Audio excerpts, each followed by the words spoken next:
మహారాష్ట్రలో మా టీం కూడా బాగా పనిచేసింది అక్కడ. ఎందుకంటే ఈ రిజల్ట్ మాకు ముందే ఊహించిందే.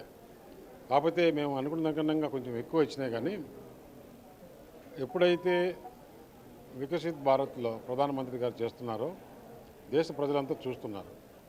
మహారాష్ట్రలో ఏక్నాథ్ షిండే చేసిన సంక్షేమం కానీ అభివృద్ధి కానీ, ఒక పక్క ఇన్ఫ్రాస్ట్రక్చర్ డెవలప్మెంటు, ఇంకో పక్క సంక్షేమము, గుడ్ అడ్మినిస్ట్రేషను, ఈ ముగ్గురి కలయిక భారతీయ జనతా పార్టీ కానీ ఇట్లా ఏక్నాథ్ షిండే కానీ అజిత్ పవార్ కానీ చాలా బాగా పనిచేశారు. ప్రజలు వీళ్ళు నమ్మారు.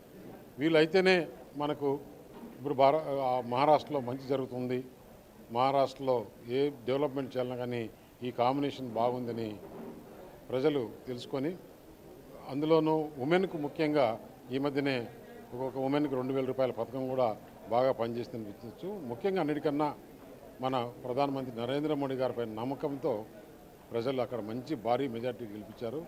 మొదటి నుంచి కూడా మహారాష్ట్రలో మనం సోషల్ మీడియా టెక్నాలజీ కానీ సర్వీస్ కానీ ఇవన్నీ చేశాం. చాలా బాగా అక్కడ ప్రజలు మంచి అనుకున్న దానికి మరొకసారి మన జాతీయ అధ్యక్షుడు నడ్డా గారికి, అక్కడ ఇన్ఛార్జి ఏదైతే భూపేంద్ర యాదవ్ ఉన్నారో ఆ భూపేంద్ర యాదవ్ గారికి, అమిత్ షా గారికి, ప్రధానమంత్రికి ధన్యవాదాలు తెలియజేస్తాను. అంటే లోక్సభ ఎన్నికల్లో కొంత బీజేపీ బోల్తా పడిందని చెప్పుకోవచ్చు. కానీ అసెంబ్లీ ఎన్నికలకు వచ్చేసరికి అసలు ఊహించిన రిజల్ట్ అయితే వచ్చినటువంటి చాలా స్టేట్లలో చూస్తున్నాం. అసెంబ్లీ ఎలక్షన్స్కు డిఫరెంట్గా ఉంటున్నాయి. ఇప్పుడు ఇంతకుముందు అంతా కూడా చూస్తే హర్యానా కానీ చాలా స్టేట్లలో ఎక్కడ ఎవరికి ఏం చేయాలనే దీంతో ప్రజలు చాలా బాగా ఇంటెలిజెంట్గా చేస్తున్నట్లు అనిపిస్తుంది. అంటే ముఖ్యంగా చూస్తే ఇక్కడ అంటే ఈ ఎన్నికలకు సంబంధించి ముఖ్యమంత్రి అభ్యర్థి ఎవరనేది పెద్ద చర్చ నడుస్తుంది. ఇది ఎవరి కోర్టులో ఉందనుకుంటున్నారు? నడ్డా గారు, లేకపోతే అమిత్ షా గారు, ప్రధాని మోదీ? ఈరోజు ఉదయం కూడా ఏక్నాథ్ షిండే గారు చెప్పారు, దాంట్లో ఏ పెద్ద ఇష్యూ ఏముండదు, ముగ్గురు కూర్చొని భారతీయ జనతా పార్టీ, ఏక్నాథ్ షిండే, అజిత్ పవార్ ముగ్గురు కూర్చుకొని 5 నిమిషాల్లో నిర్ణయిస్తారు.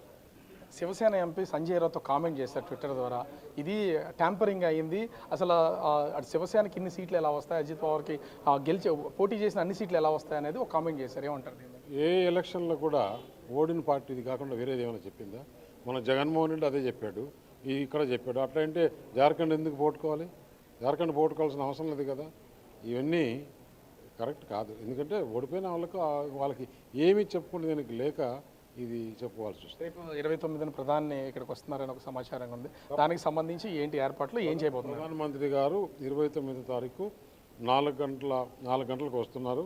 ఇక్కడ పబ్లిక్ మీటింగ్ ఉంది. అలాగే నక్కపల్లిలో ఏదైతే ఎస్సీజెడ్ ఉందో, ఫార్మా ఎస్సీజెడ్, అలాగే అనకాపల్లి పార్లమెంట్లోనే నక్కపల్లి ఫార్మా ఎస్సీజెడ్ కానీ, మన ఎన్టీపీసీ గ్రీన్ హైడ్రోజన్ కానీ 2 కూడా అనకాపల్లి పార్లమెంట్లోనే ఇక్కడ ఫౌండేషన్ ఏదైనా జరుగుతుంది. పబ్లిక్ మీటింగ్ ఉంటుంది.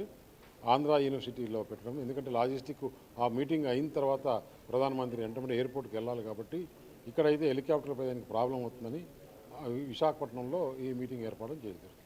అంటే చివరిగా ఈ ప్రధానమంత్రికి వచ్చే దాని ప్రకారం చూసినా మీరు రైల్వే బోర్డు స్టాండింగ్ కమిటీ చైర్మన్గా ఉన్నారు. ఈ రైల్వేకి సంబంధించినటువంటి జోన్ విషయం ఎప్పటి నుంచో పెండింగ్ ఉంది. దీనికి సంబంధించి ఏమైనా ప్రధానితో మాట్లాడేది? జోనుకు జనవరిలో ఫౌండేషన్ వేయబడుతుంది.